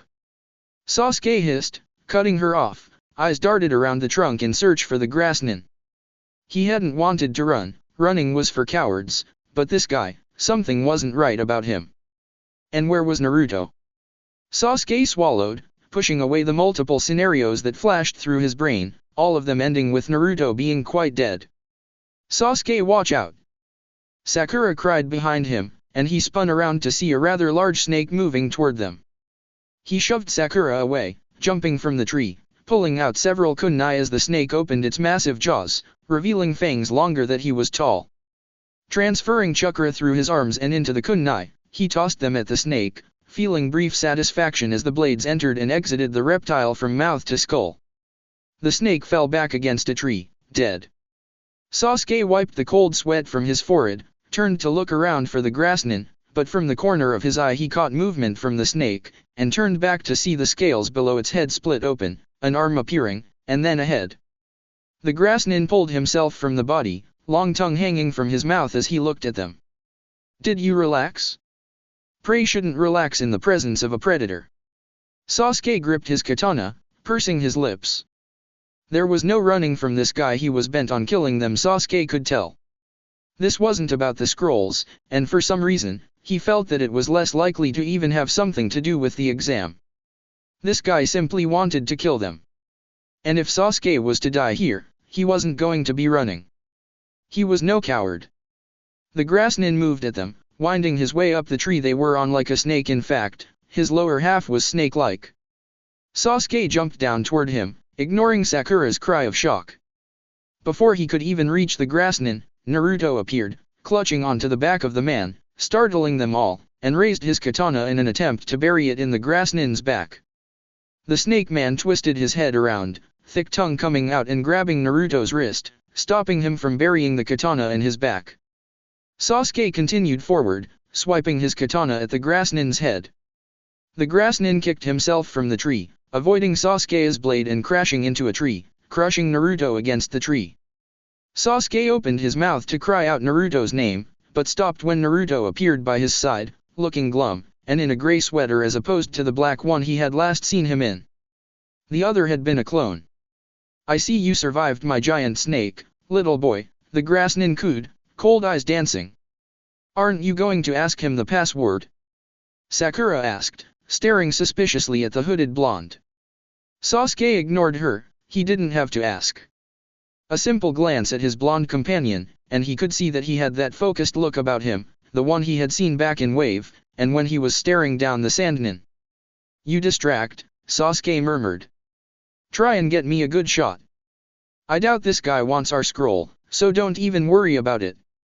He's too powerful and we need to get away from him. Naruto never took his eyes away from the grass nin, didn't bother nodding as the grass nin pulled up his purple sleeve, revealing a tattoo marking. He bit his thumb and ran it along the tattoo, and instantly there was a poof, a rush of wind that made them momentarily shut their eyes. When they opened them again, the grass nin stood on the head of an even bigger snake than the one he had just killed. Oh, he heard Sakura breath in shock. Naruto's face was morphing into that expressionless gaze he often got as he made the seals for a Kage Bunshin. This time however, he felt the hooded blonde gather up a rather large amount of chakra. There was a delay before 3 clones appeared. These ones would be tough, they would be able to take a few hits. But he saw some of the color drain from Naruto's already pallid face. Was he already reaching his limit? The grass nin had mentioned that Naruto had defeated another snake had the fight been too tough. Go for the eyes, Naruto muttered as he and the 3 clones leaped at the snake. There had been no fear in his eyes, none of the usual dramatics that he dealt with at home and on a daily basis. Sasuke grinned. This was how it was supposed to be. What do you want me to do? Sakura asked, grabbing onto him as he was about to leap forward. Sasuke glared back at her, shrugging her hand off of his shoulder. Do what you want, just don't get in our way. He leaped at grass nin, swinging the blade quickly at his chest but was blown back by a gust of wind that the ninja blew from his mouth, sending him a distance away and clutching onto a tree. Below he caught a glimpse of Sakura, placing exploding tags on parts of the snake while the Naruto clones kept both grass nin and snake preoccupied, unaware of her. Sasuke leaped back into the fray, his blade shining briefly in the occasional pockets of sun. The grass nin held them all back with only 2 kunai. Indeed, he was like that Umbu. The grass nin kicked a clone away. How he knew was by the fact that it dissipated, taking 1 too many hits from the deadly ninja, leaving them with only 2 clones and Naruto. Several explosions erupted down below, flesh flew in all directions, causing the snake to reel, and Sasuke lost his balance. He and 2 of the Bunshins were hit by a massive coil, and he saw stars as he fell to the ground, losing his grip on his katana. Sakura crashed into him, pulling him away from his impending collision with the earth and landing them both on a low branch. He got quickly to his feet, staggering, numb in the torso, but his eyes were on the grass nin, who had captured Naruto by the throat. The snake was weaving weakly, and he glanced down quickly as he leaped forward to Naruto's rescue, seeing the gouged flesh of the reptile that Sakura had managed with her well-placed tags littered about the forest floor. Gukyaku no Jutsu, he put his hands together, blowing the fireball directly into the snake's unsuspecting eye. The reptile seemed to scream silently, shaking its head, and tossed both the grassnin and Naruto off of its head. The grassnin had been in the process of pulling up Naruto's sweater and shirt, revealing his stomach. Whatever he had been about to do had been foiled, though he didn't release his grip on Naruto's neck as he landed on a tree. He held his teammate up in the air, black eyes focused on Sasuke's face. "Is this you, friend, Sasuke-kun?" the grassnin asked. Naruto kicked him in the face once, then wrapped his legs around the grassnin's arm, his fingers clawing desperately at the arm holding him aloft. "Let him go!" Sasuke shouted, rushing at the man. The grassnin stabbed a kunai into the Naruto's upper thigh, then dragged it down to his knee, Naruto making a pitiful whine and releasing the grassnin's arm. Blood poured from the gaping wound, making Sasuke pale and stop. The grassnin then buried the kunai into Naruto's stomach. "Stop!" he howled, feeling his Sharingan activate. Why was it that Naruto seemed to always come out the worst in every battle? Was he born a victim? Pure rage blew through the Uchiha as he charged the man. The grassnin tossed Naruto away and moved to his right, like Sasuke knew he would. Sasuke could see him move before he actually did. He spun a shuriken at the grassnin, watched as he dodged it, then spinning around a tree, came to the other side and tossed a kunai at the ninja, grinning as the man moved to the left, falling into his trap. Both shuriken and kunai were tied to two thin wires, and he yanked the shuriken back like a yo-yo. The grassnin spun around and grabbed the weapon that had come up behind him with his mouth, eyes widening when Sasuke began the seals, the wire in his own mouth. Guriyuka no Jutsu. He blew fire along the wire and directly into the grassnin's surprised face. The ninja staggered back a few feet, then brushed the fire away from his face, revealing strangely peeled skin. Sasuke felt his stomach drop. He was low on chakra, and Naruto was badly injured. His eyes darted quickly around, looking for his blonde companion, but he was nowhere in sight. "You handle the Sharingan well for one so young. You truly hold the blood of the great Uchiha clan." The grassnin lifted his hand ran it along his hitayate, revealing not the 3 strands of grass, but a musical note. He was from sound? Why was a sound nin pretending to be a grass nin? "Who are you?" Sasuke demanded. "What do you want?" He tried to move, but was startled to find that his body wouldn't move. "I want you, Sasuke-kun." The man stared at them as he revealed their heaven scroll from behind his back, and it was in the process of burning. "My name is Orochimaru, and if you would like to meet again, survive this exam." "Why the hell would we want to see you again?" Sakura asked incredulously. The sound nin smiled, putting his hands together. Sasuke tensed, knowing that he was going to do a jutsu, and that they were both unable to move. To his horror, the man's neck suddenly stretched, elongating and moving toward them, his mouth open wide, 2 fangs gleaming at him while the body remained where it was. The sound nin sank his teeth into his neck, then jerked back to where his body was, all in the time it took Sakura to squeal in horror. Pain roared through Sasuke's body as he covered the area bitten with a shaking hand as he stared at the sound nin, who was in the process of sinking down into the tree. "If you want power, you'll come see me," Orochimaru said with a smile as Sasuke felt his legs buckle and Sakura grab him. It felt like there was acid running through his veins, not like he knew what that felt like, but this must be close. He gasped in pain as his vision shot to ribbons, and it felt like all the muscles in his body were in the process of seizing. He tried to grab Sakura as she lay him down on the branch. "Where's Naruto?" he gasped, his vision disappearing. "Where is he?" He thought he may have grabbed onto her hair. It sure felt like hair, and he had a good grip on it as more pain roared through him. He heard her cry out as he yanked her toward him. "Sasuke-kun! You're hurting me!" He heard her cry, and he had the urge to rip her hair out of her head. Why was she hurting? Was she even injured? Was there acid running through her veins? The useless bitch probably had a few scratches on her while Naruto was probably lying not too far, bleeding to death, because apparently he saved a pair of big hairy balls for when they had to fight someone clearly tougher than they were. "Find him," Sasuke growled, but did not hear her reply as he drifted away into unconsciousness. Sakura eased her hair out of Sasuke's grasp, wiping sweat from her face as she stared at him. He was very pale, and his breath was ragged. She had to get him out of here, away from this battle scene. It had been noisy, others may be on their way, attracted to the sounds of a big battle. She gathered Sasuke in her arms, pausing to glance around the area. Naruto was nowhere in sight. She had seen the Orochimaru person throw him, but he couldn't have thrown him far. Had he run off to nurse his wounds? Find him. She flinched, Sasuke's crazed command ringing in her head. She had to get Sasuke out of here. Naruto, despite his appearances, was tougher than she had thought. Braver than she had thought. He hadn't seemed as scared of Orochimaru as she and Sasuke had. She tightened her grip on her teammate and carefully descended down the side of a tree, making it to the earth and carefully making steps, not wanting to slip on snake guts. Sasuke was burning up, his body shaking. She glanced back around the area, hoping to catch a simple glimpse of the blonde, but the only thing her eye fell on was Sasuke's pack. She quickly set him down and put the pack on her back before coming back to him. Picking him up, she went in search for a good hiding place. They were as good as finished. Not only did they not have an earth scroll, but they now, thanks to Orochimaru, didn't have a heaven scroll either. Naruto was probably too injured somewhere to continue on with the exam, and Sasuke was now most likely dying from poison. Great. They would be lucky if they got out of this alive. She paused to glance back the way she came one last time. No Naruto. He could take care of himself. He had imagined that getting past that fence and into the forest of death would be an ordeal, that he would have to distract the Chunin somehow to sneak his way in.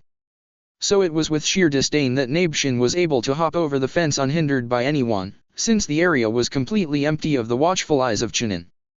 Perhaps if it were years ago, when he was alive, he would have lamented over the security of his village, but it wasn't his village anymore. He gazed back at the fence, face twisted in annoyance. He shouldn't be mad, but he was. Nabeshin turned and leaped into the trees, grinning as he landed carefully on a branch, enjoying the sensation of weight and substance. Twice earlier he had walked into a wall, expecting to go through it, and being relieved that there was enough chakra in this form that he wasn't bothered by the collision. But now he was flesh and blood again or something near it. The feel of a real katana in his hand was almost orgasmic. Alive, he had spent much of his time learning the art of the sword. His desire for kenjutsu had made him a bit of an oddity in the Uchiha community. While the others spent all their time collecting jutsu or perfecting their sharinans, he had devoted most of his time learning the art of the sword, putting himself through his paces while the others harped on about chakra levels and control. Of course, he had paid much attention to the workings of the sharinan. It was a huge advantage in a battle when you were able to see your opponent's movements before he or she made them, but he had been less interested in the genjutsu of it. Nabeshin was a man of the flesh. He preferred the feeling of his blade moving through someone's body than making them believe that it had happened through illusion. While the others stressed about achieving the mangakyo, he had perfected his art. They had thought him stupid. They had told him he could achieve mangakyo if he had really wanted to. But he hadn't, because he had been a man of the flesh. He had been loyal to his family, so while some had chopped down lovers and mothers and fathers, sisters and brothers, in an attempt to achieve the power, he had declined. He had been happy with any jutsu he had collected on missions, happy with his growing skills with the katana, and he had loved Mamurai and the unexpected, unborn child that would have joined them in the world. The only thing he had been unhappy about, was the treatment the Uchiha had suffered over the years. When he had decided to enter the forest after Team 7, he had gone back to the Uchiha compound to collect his katana, which was back at the infirmary. Going into the place where his world had ended had been stressful. Picking up his katana where it lay beside the stain of his body had made him feel sick. He had not dared to look where Mamurai had fallen. But holding his katana again had almost sent him to tears. Such sheer elation at the familiar feel and weight of what had belonged to him since he had been 6. His body had actually shook, eyes clouding with tears. It was like he was alive again, though he knew he shouldn't delude himself. He was really wearing a chakra suit, chakra that wasn't even his, but he could almost swear that there was blood running through his veins. Naruto made one heck of a bunshin. He moved through the trees quickly and stealthily, feeling little bits of chakra burn away, an unsettling feeling. he had to be careful of not running out, or he would lose the body. After 3 hours he paused on a branch, shutting his eyes and listening to his surroundings. There was a brush of leaves, the wind moving through the thick trees. Otherwise, the forest was unnaturally silent. The snap of a twig. Nabeshin smiled, flinging a kunai into the thick foliage, hearing someone curse in response. He watched as a genin leaped from the bushes and into the trees, the kunai stuck in his shoulder. The brown-skinned, green-eyed kid pulled the kunai from his shoulder, and Nabeshin saw that no blood rose from the wound. To his left, below him, the dirt began to turn to mud around the tree, loosening the thick roots and making the tree tip over. Nabeshin left the tree in disgust and dropped into another one, eyes falling on the hitayate of the boy. Iwanin, and judging by the fact that his kunai hadn't drawn blood, was using a doton jutsu to harden his body. He hated Iwanin with a passion, mostly because of the war he had participated in when he was in his late teens, and the animosity he felt for them had not faded, never since he had lost a brother to one of those dirt pushers. He felt his face stiffen with a cold smile. "Which scroll do you have?" he asked as a second and third genin appeared. One looked similar to the first, dark-skinned and green-eyed, while the other was lighter in skin color with darker eyes. He was going to assume that the first two were closely related, most likely brothers. All three looked about 14, wearing greens and browns, a usual color for Iwanin.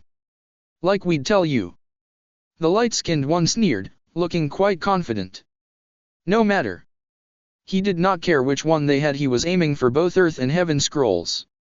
He didn't know which one Team 7 had been given, not being present, but in case theirs had been taken, he would be ready to hand both to Sasuke. Nabeshin examined them carefully, looking for the strategist in the group, picking him out by the way his green eyes would occasionally dart about, taking in the area, no doubt running scenarios and tactics through his head. The other two were melee fighters then, prone to acts of recklessness without much thought or planning. Every team had one or two of them, and they would be easy to get rid of once their tactician was removed. "Give me your scrolls and I'll let you Iwascum live," he threatened. The dark-eyed one gave him the finger, while the tactician frowned. "Where's your leaf buddies? Confident enough to take all of us?" "Yeah," the dark-eyed one guffawed. "You barely look like a ninja. Maybe you should have stayed home and seen a dentist, maybe clean out your foul mouth." Nabeshin frowned, puzzled at what a dentist had to do with anything, then realized the Iwascum was probably referring to the strange puffs of reddish smoke that was constantly coming from his mouth since he had taken a clone body. He didn't know why it was coming from his mouth. This hadn't happened outside of the clone, but it seemed harmless. He imagined he looked very harmless since he was still in his henge, looking like a simple dark brown-haired kid with heavy-lidded eyes, giving him a slightly sleepy look, and completely forgettable features. Yes, the only thing that probably looked even mildly intimidating was his katana. "Well, we'll see, won't we?" Before they could reply he made the seals for the Gukyakyo Jutsu, bringing his fingers to his lips and blowing it at the team. They all leaped out of the way, heading for the forest floor. Not unexpected, they were Iwanin after all, playing in the dirt was what they did. Nabeshin stopped the tactician from getting to the ground, swinging the katana at his head, enjoying the whistle of his blade cutting through the air. The kid managed to dodge it, just barely. Nabeshin sliced off a sizable portion of his hair as he swung his fist at him. Nabeshin dodged the fist, directing it past him and planting a knee in the kid's stomach, immediately feeling the hardness of the kid's flesh, and completed the move with a slice, feeling the resistance in his blade. Yep, the boy had a very good doton defense on him. The dirt covering his body would deflect most physical attacks and also allow the boy to hit harder. "Doton, Doryusu no Jutsu!" Someone shouted below, and he moved out of the way as spears of stone rose from the ground and shot up at them. The tactician slammed his fist into one of the projectiles, shattering it upon impact. "Watch it!" The tactician barked at the dark-eyed boy, who grinned sheepishly in return. Nabeshin landed on a tree, feeling a bit of a drain in his body. He was still vulnerable to hits, but though he had yet to be hit, the impact of his knee against the hardened genin had made him lose some chakra. He wondered how many jutsu he would be able to do before the clone would lose form. He needed to get those scrolls. "Kage Bunshin no Jutsu," he muttered, creating two clones, weak ones, but he felt a large amount of chakra go. "Damn it," he muttered. He needed an even stronger clone than the one he had been given. The clones dropped down to the ground, attacking the Iwanins on the ground while he turned his attention to the tactician. The kid no doubt thought he had a perfect defense with the dirt covering him, but the Uchiha had spent time enough fighting Iwanin back when the fourth was alive and not yet Hokage, and he had come across plenty who had covered their bodies in dirt. A simple Raiden was all he needed, and unfortunately for the tactician, he knew a simple D-rank one that shouldn't drain him completely. He attacked the boy again, aware of the skirmish down below and that he had already lost a clone to a Doryu Haki, being spewed with dirt from the mouth of the tactician's sibling. He was a bit surprised that the kid used that technique. It was B rank, but then, these were supposed to be the best genin that Iwagakure had to offer. It was a good thing he was going to kill them. The tactician managed to make it to the ground, taking advantage of his momentary distraction, and he followed after him, katana above his head in both hands as he dropped down. Doton, Doroga Ishi no Jutsu. The tactician shouted, striking the ground with his hands and erecting a 10-foot wall of solid mud in front of him. Nabeshin cut down, using gravity and a burst of chakra to cut down the wall. The moment his feet touched the ground, he let go of his katana, freeing his hands as the tactician tried to leap back. Raiden, Sandasaburaru. Lightning formed in his hand, and he quickly planted it against the tactician's chest. The boy cried out, electricity running through his body, making him stagger back, stumbling into a tree. Nabeshin leapt forward, grabbing one shoulder and yanking the boy up into the trees, using more chakra to propel both him and the boy high up, feeling the added weight of the Iwanin. The remaining clone jumped into the trees, joining him with his katana in its hand while he slipped behind the incapacitated tactician and placed a kunai against his neck. The skin split, and he was pleased to see a line of blood appear. Both genin below froze. "Give me your scroll," he commanded, "or I'll kill this one." "No W-," the dark-eyed one began, but the other green-eyed one cut him off. "Shut up Tetsuo and give him the demmed scroll." His face was turning red. "No." Tetsuo snapped, apparently the one in possession of the scroll. "We'll fail this exam if we do." Nabeshin clucked, shaking his head. "Priorities, boy. If your tactician is dead, you'll not only fail in this exam, but you'll go home to your filthy country one member short." He glanced at the trembling brother, whose face was going pale with fear and outrage. "Plus you'll have to deal with his surviving brother. Just give me the scroll and you can live another day for another exam." Tetsuo growled, glancing at the other boy, who was staring at him like he couldn't believe they were even having this conversation. He pulled out the scroll from a leg holster and tossed it up to him. The clone snatched it out of the air and slipped away silently into the foliage. "Release Shihei," the green-eyed one said from the ground. "You have the scroll, we don't want to fight you anymore. You win, we lose." Nabeshin nodded. "Yes, that is correct. I'll release him like I said."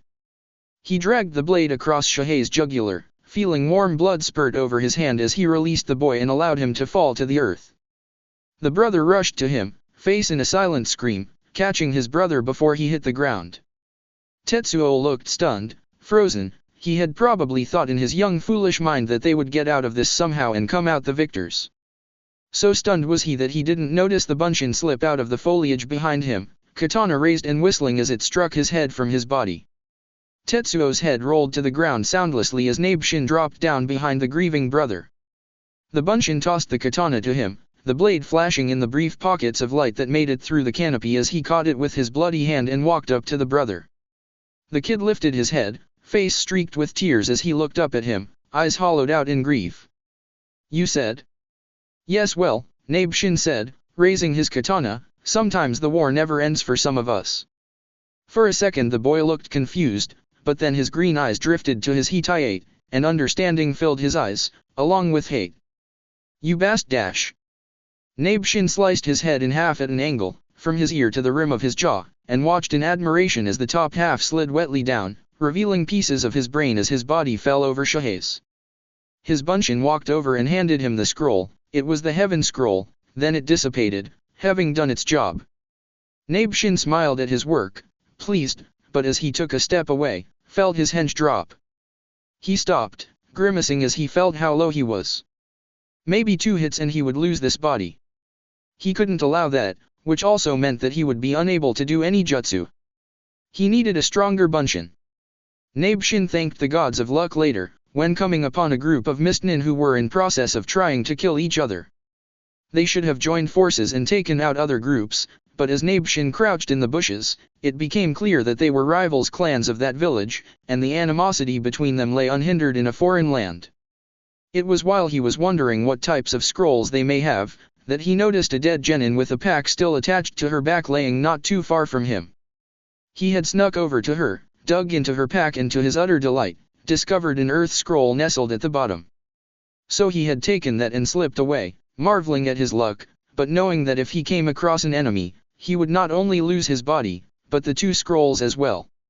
As he slipped through the forest, he felt his henge disappear, knowing that he now looked like the creator of his body. He promised himself he wouldn't look in a puddle. Hours passed, night fell, the chakra moved throughout his body calmly, and he remained safe. Morning came, and he still had his body, though it was weak. He didn't dare trip on anything. If he fell, he was finished. It was mid-afternoon when he heard a strange noise, something between a moan and growl. It raised the small hairs at the nape of his neck and made him freeze where he stood. It was coming ahead of him to his left, the noise, with a slight rustling, like something dragging itself in the foliage. Whatever it was, he didn't want to come across it, but on the other hand, he wanted to know, had to know, actually. Carefully he stepped closer to the rustling, stepping around brittle twigs and some dead leaves, peering beyond the bushes to see what it was. 2 beacons of red light turned to him.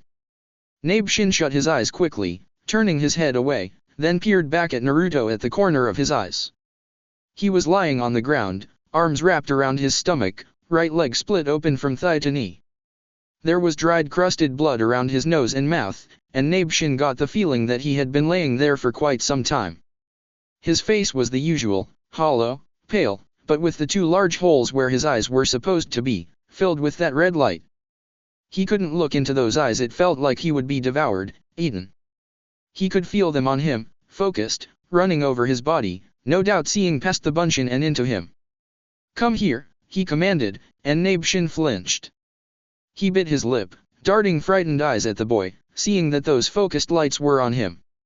"Come here," that multi-toned voice commanded, and he heard impatience thread through it. Nabeshin swallowed and stepped through the bushes, coming as close as he dared, 2 feet from the injured body. The beacons stared up at him for a moment, then the right arm unwrapped itself from his midsection and reached out for him. Nabeshin did not want to touch Naruto. He had never done it before when he had trained him, because he knew that though he was dead, Naruto was able to touch him, harm him. Though Naruto had yet to actually do so himself, he knew that if Naruto wanted, he would bring Nabeshin to true death, and he didn't want that. There were things he had to do while he still existed. But he lifted an identical hand and placed it in Naruto's bloody, outstretched one. He felt the chakra being pulled from him back into the body of the boy, sucking away, until it dissipated around him, and he was without body anymore, Naruto's beacon eyes flashing repeatedly. But Naruto had his now much larger hand still in his small grip.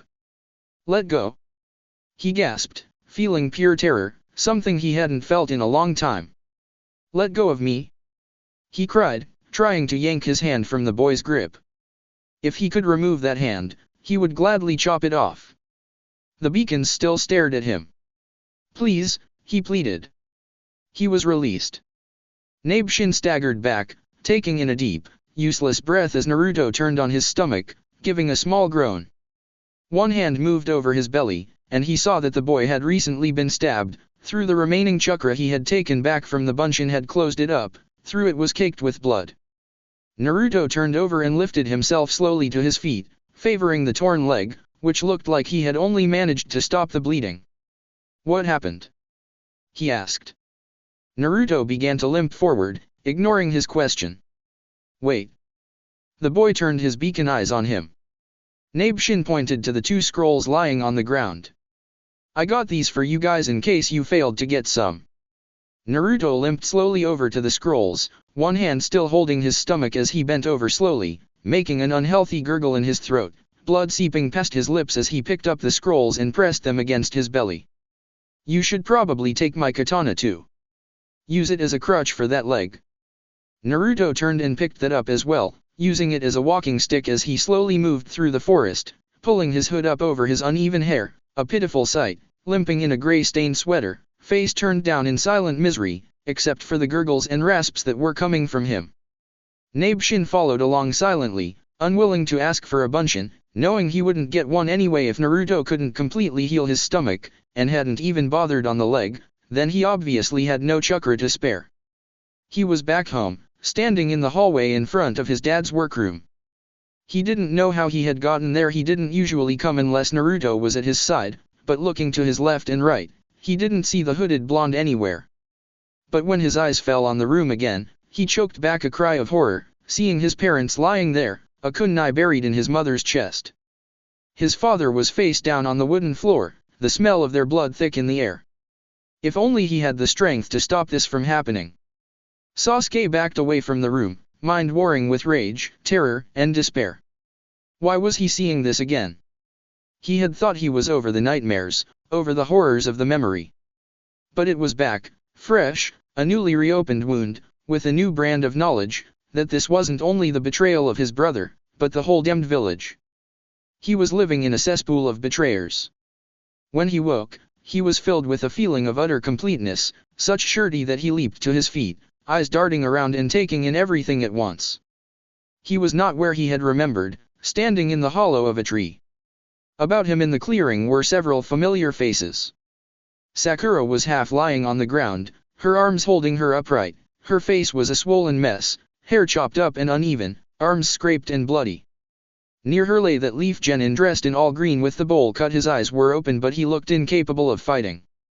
Orochimaru was holding an unconscious Ino, while Chuji stood near them.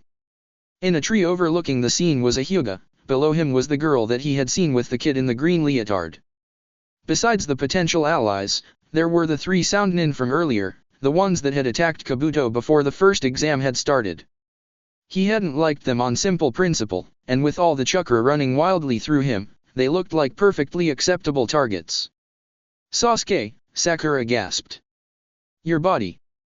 Sasuke looked down at his arms, vaguely startled to see the fiery marks riddled along them. But damn, he felt great, like he could take on any ninja that came his way.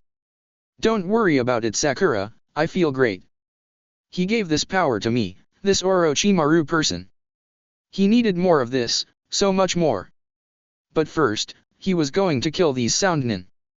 Ino, we're leaving. Shikamaru called, starting to run towards the bushes, holding said girl in his arms. Chuji, let's go. As Akimichi rushed after Shikamaru, the Soundnin girl made the seal for releasing a jutsu and dropped to the dirt with a groan. Sasuke ignored them, his eyes trained on the Soundnin.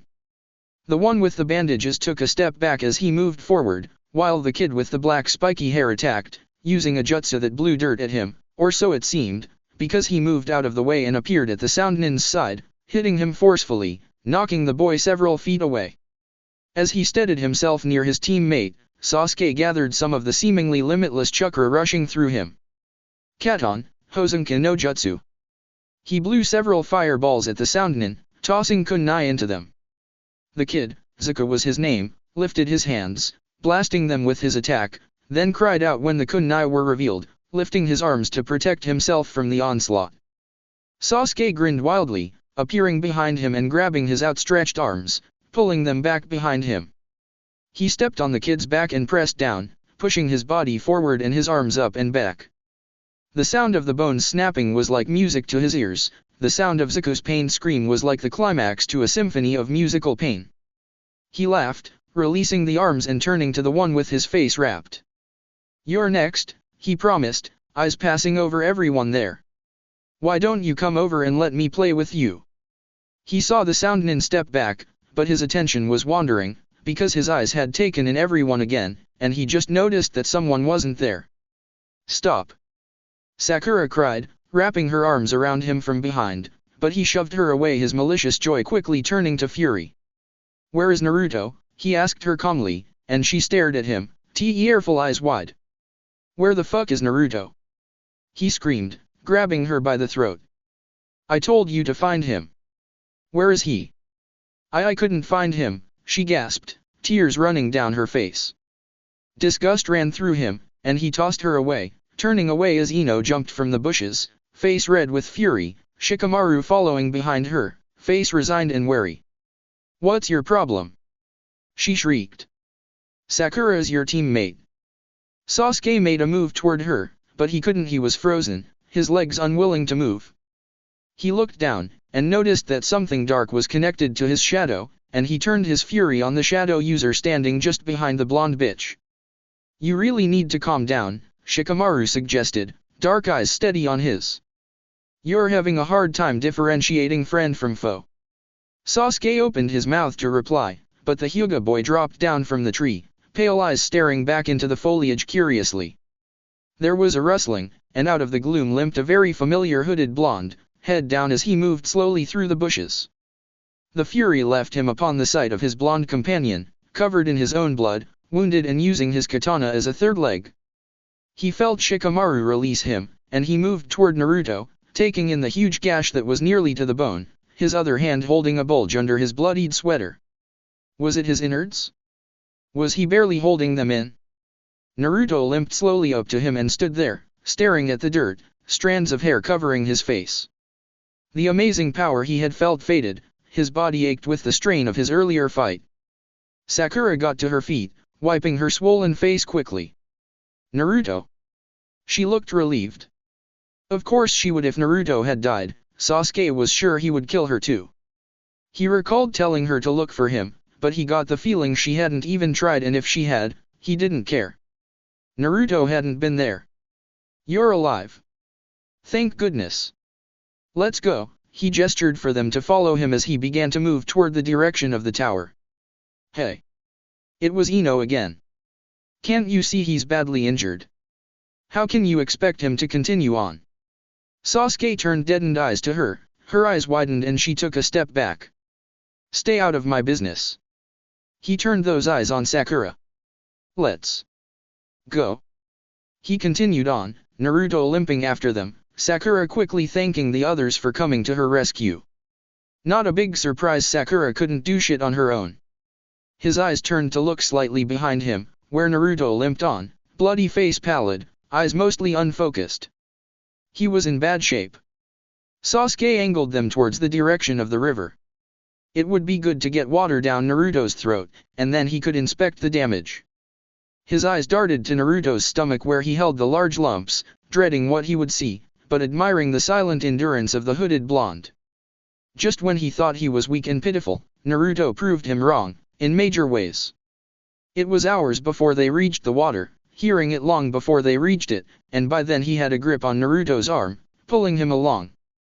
He had dropped the katana an hour ago, other hand still clutching his stomach, and Sakura had picked it up. Though his leg wasn't bleeding, the risk of permanent damage and infection was high, and he was eager to set the blonde down and wrap up the mess of it. But he was worried about his stomach. Twice Naruto had broken into a fit of wet coughing, and he was worried that there was internal bleeding. At the river's edge, Sakura dropped his pack down and turned grim eyes on them as he allowed Naruto to lower himself into the sand. "All right, let me see it," Sasuke couched as Naruto lay back slowly on the ground, blue eyes unfocused. Sasuke swallowed, gripping his sweater with a shaky hand, steadying himself for the sight he was about to see, so it was to his utter shock that when he pulled it up, 2 scrolls fell out, rolling onto the sand. Sasuke stared at the scrolls in silent disbelief before he snatched them up, unable to say a word as he stared at the characters heaven and earth on each. "How'd he get those?" Sakura asked, eyes wide. He looked at his blonde companion, whose eyes were closed and face etched in pained misery. His eyes darted to his bloody exposed stomach and gave an audible sigh of relief when he saw the closed wound. "Go find some food," he told the kunoichi, turning angry eyes on her. "You can do that, right?"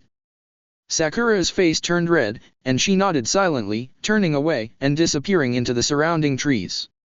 Sasuke dug into the pack and pulled out bandages, antiseptic, and a small box of disinfectant wipes, which he didn't recall putting there. He carefully pulled the bloody sweater from the blonde, resisting the urge to simply tear it away, knowing that later, when Naruto was better, he would freak out if he was so exposed. He carefully cleaned up his teammate, carefully bandaged the leg, though Naruto made that difficult whenever he jerked his leg away from him. Sasuke had been forced to create a Kagebunshin to hold the blonde's leg down while he wrapped it, ignoring the pained whimpers passing Naruto's pale lips.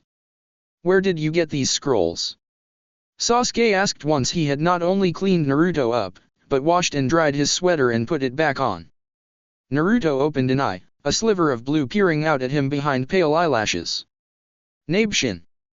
Sasuke rocked back on his heels, looking into the river.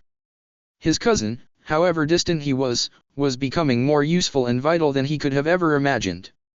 "We'll have to get him a stronger bunshin when your reserves are back," he said to the blonde, and Naruto made no reply to this. Sasuke dug into the pack and pulled out a very small pouch, pulling out 3 sedatives. "Take these," he pressed them against Naruto's lips. The blonde opened his eyes fully, staring at him. "It's the sedatives, like last time." Naruto opened his mouth, to his surprise, and he placed them in, pouring some water from the canteen down his throat so that he could wash it down. He would have tried to make him eat, but that was wishful thinking. Naruto didn't like to eat when he wasn't hurt, so it was unlikely that he would want to do it now. By the time Sakura returned with food, Naruto had drifted away into a drug-induced sleep, the kind without dreams. "How much time do we have left?" he asked the girl. She looked up at him from the small fire she was in the process of making, so that she could cook the fish she had caught. "We've got 3 days left," she replied in a subdued manner. Sasuke glanced at Naruto. He would be out for the rest of today, and most likely tomorrow, which was fine. He would be well enough that they would be able to haul ass all the way to the tower with time to spare. He settled in for a night of await. As he had thought, Naruto stayed asleep the rest of that day and most of the day after that, stirring as the sun set and sitting up, blinking weakly at them. When Sakura left camp to relieve herself, he fed Naruto one of his candy bars and checked his leg. It didn't look as well as he had hoped it would, thinking that the Kyuubi's chakra would have worked on it a bit, but it only looked clotted and swollen, the flesh still split wide open. But when they broke camp, Naruto stood up on his own, only grimacing and favoring the leg, and there was a bit of color and vitality back in his skin, even if he looked as miserable as he usually did. Sasuke bent down, picking up Naruto's katana to hand it to him, but paused, noticing that this one was longer than both his and Naruto's. "Where'd you get this one from?" he asked. Naruto glanced over at the blade in disinterest. "Nabeshin," he muttered, looking over at a spot near Sasuke's shoulder, and he turned his head to look at the spot, seeing nothing, but understanding that his cousin was standing at his side. "Thanks," he murmured, and felt awe when there came a brief coldness on his shoulder. "We'll get you a new body," Sasuke promised, relishing the sensation on his shoulder, before it faded, and he assumed his cousin was no longer touching him. "Who are you talking to?" Sakura's voice ruined the moment. "Who's Nabeshin?" Sasuke ignored her, pulling on his pack, now filled with 2 scrolls. "Let's go," he said, leaping into the trees, glancing back to see if Naruto was capable of following him, pleased to see the blonde leap up into the trees, though he did it mostly with his left leg, and was much more clumsy than he usually was. Hopefully, by the 5th day, he would be healed enough to participate in the 3rd exam, whatever that was to be. By the time they reached the tower, Naruto was only limping slightly, though he was back to lamenting silently over the usual things that Sasuke was used to him being upset about, like the state of his skin. Though there was a thin layer of dirt on all of them, Naruto still managed to make it seem like he was covered in complete filth by his constant wiping of his arms and hair. Sakura had taken to silently watching him. She had been doing this for the last day and a half, watching them, being very quiet. She had stopped asking questions, which was fine with him, but her watchfulness was a suspicious thing, and then, of course, because he was suspicious, he decided to toss the thought away, not wanting to sound or think like Naruto, who was suspicious of everything and everyone. They came to a door with a tag on it, and Sasuke pushed it open, walking into an empty room. He glanced around, fingering Nabeshin's katana. Unfortunately both he and Naruto had lost theirs, and Nabeshin's was too unfamiliar in his hand. The curve of the blade was stronger and the handle was a bit wider than theirs. "I think we're supposed to open the scrolls now," Sakura's voice came from behind him, and he glanced back at her. She pointed at the wall, where a poster was taped to it. Not bothering to read the words, he tossed the earth scroll to her and opened the heaven one. There was a pop and whoosh, smoke filling the room, and a red-haired Chunin appeared, blinking at them, then giving a thumbs up. Okay then, you three passed the third test. Good for you. He gestured toward another door. I hope you are not too tired. His eyes fell upon the state in which Sakura and Naruto were in. Because it doesn't end here. In you go. Sasuke turned eagerly to the door, body feeling like he hadn't spent the last 4.5 days in the forest, eager to test himself out again, to feel that power rush through him. As he pushed open the door, he glanced back at Naruto, who was following more slowly, slightly from the limp, but also from the usual reluctance. Sakura moved past him as he waited for Naruto to catch up. Upon entering the room, he saw that it was filled with all the other passing ninja. He spotted the team that the green kid was on with the Hyuga, who turned pale eyes on him when he entered. He saw Team 8, and wondered how long they had been here. There were a few other teams. He saw Kabuto, who lifted a hand in cheerful greeting. The Sand siblings caught his eye, the redhead Gaara watching Naruto's every move. He glanced at Naruto, half expecting to see him staring the other down, but the blonde was too preoccupied with the floor, which was fine with him. He glared back at the Sandnin, then leaned against the wall, awaiting whatever challenge that would come at him next. It was while he was silently leaning, that he felt someone touch his neck, and was completely surprised to see that it was Naruto, a thin finger touching the bite he had on his neck, his blue eyes looking at him in question. It's nothing, he muttered, placing his hand over the bite. It hurt when his hand came in contact with it. Naruto looked down at the ground again, smoothing his hood down.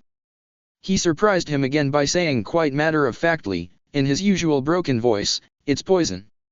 What was he to say to that?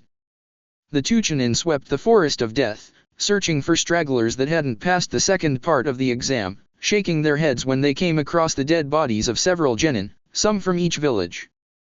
They showed more respect for a few of their own leaf genin, but avoided identifying faces, because they didn't want to recognize any of the teenagers unfortunate enough to be killed, lest they know them or a family member of theirs.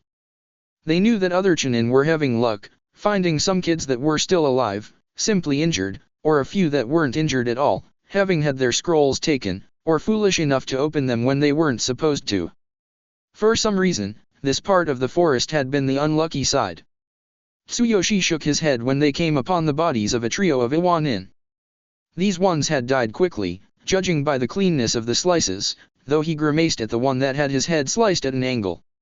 His partner tapped him on the shoulder, and as he turned to him, the Chunin pointed silently up, and he lifted his head to see a hooded boy sitting up high in the trees, legs dangling over the side of the branch. Tsuyoshi ran up the side of the tree and stood on a branch across from the boy. The kid's features were obscured by the black hoodie he was wearing, but Tsuyoshi could see that he was blonde and on the smaller side, with a leaf tied to his shoulder. He was picking absently at his pants leg, as if there was a broken thread over the knee or some type of stain there that he was attempting to get out. Where's your team? He asked the straggler, and the boy's head came up slowly, revealing bruised blue eyes on a hollow face, 3 line marks on each side of his sunken cheeks. The kid didn't look well, pale blue eyes looking tired and worn out. This one looked like he had lost his teammates. Tsuyoshi winced. What's your name, kid? He asked gently. Naruto, the boy rasped, eyes drifting back down to his knee, and he continued to pick at it. Where are you teammates? His partner Kaoruchi asked. The boy, Naruto, looked up again, eyes drifting to the surrounding forest. They moved on, he replied. Tsuyoshi grimaced. All right, let's go back and find you sensei. What's your sensei's name? He gestured for the boy to get up, but the kid only stared at him in disinterest. Kaoruchi glanced at him, shaking his head as he hopped over to the branch the kid was on and took hold of his arm, pulling him gently to his feet. Some people didn't manage to pass the most important test, the ability to cope with the loss of a team member. This kid's ninja career was most likely finished, and most likely his psyche as well. The kid looked up at Kaoruchi and spoke again. My orders are unfinished. Kaoruchi frowned, looking down at the kid he was holding by the arm. What do you mean? The kid looked down at the forest floor, then at their surroundings. He told me to observe the others. I have observed. What do I do now? Tsuyoshi's eyes narrowed, and he hopped over to the kids' branch where they stood. Who told you that? Naruto, the boy replied, tilting his head back to look up at him, hood falling back to reveal pale blonde hair drifting down his shoulders, but it was at different lengths, as if he had taken a pair of scissors to it at different times and had not bothered to even it out. I thought you said your name was Naruto. Orochi shook his head at the kid in sympathy. Leave him, Cow, he said to the man. It's a bunshin, a Kage bunshin to be exact. Orochi's eyes rose in surprise, and he released the bunshin, who seemed unperturbed by them. The Kage bunshin was a Jonin-level technique. It was interesting that a mere genin was tossing that around. Who is you, sensei? He asked the clone again. Hatake Kakashi, the bunshin replied. The copycat ninja. His team would have made it through to the prelims then, with him being a special Jonin and ex-Umbu captain. Why don't you release then? He said to the bunshin. I'm sure you gathered enough information already.